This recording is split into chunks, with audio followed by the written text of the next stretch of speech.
Good evening, everyone. I'm Giselle Fernandez. Great to have you with us. Our top story on this very busy Friday night.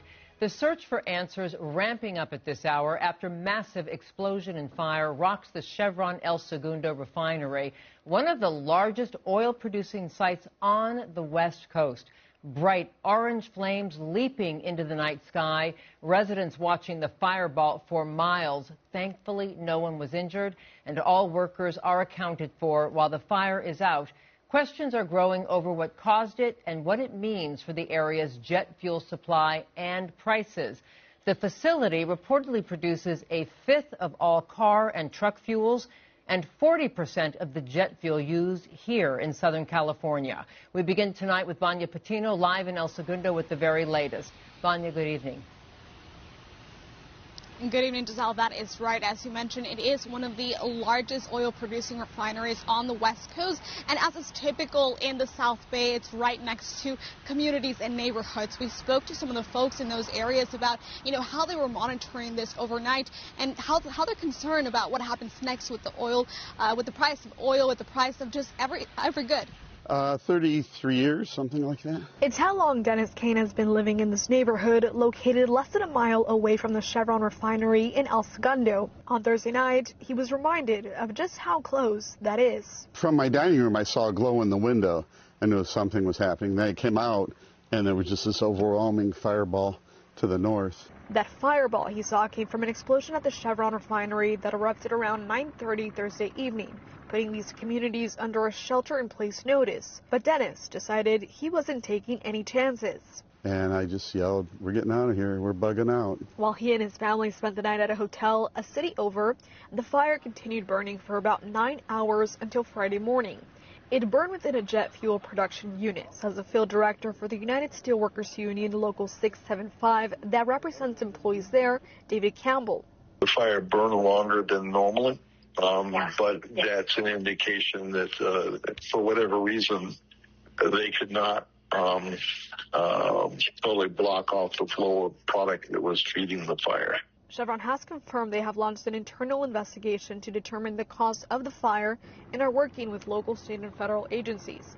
David says it could have been caused by various factors, but it's just too soon to know. It's too early to say that there was any kind of negligence on anyone's part. It could have been a mechanical failure. I simply don't know yet. And the timing couldn't be worse, especially with the Phillips 66 and Valero refineries set to close, says Consumer Watchdog President Jamie Court. We're going to be short on gasoline anyway because we have 2 refineries going down. This will exacerbate that. He says unless the refinery has enough backup supply to meet consumer demands, the state needs to place an immediate order for foreign gas, or else he sees an immediate impact on prices. When I say spike, I mean 10, 20 cents in a week.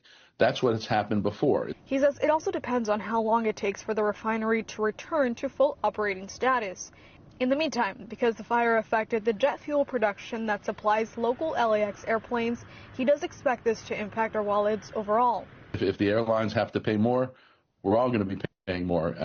If trucks have to pay more for diesel, we're all going to be paying more. As for Dennis, he says his main priority is his family. I don't worry too much about things. I worry more about, safety concerns. Grateful no one was injured, and his family is back home waiting to see what happens with the investigation.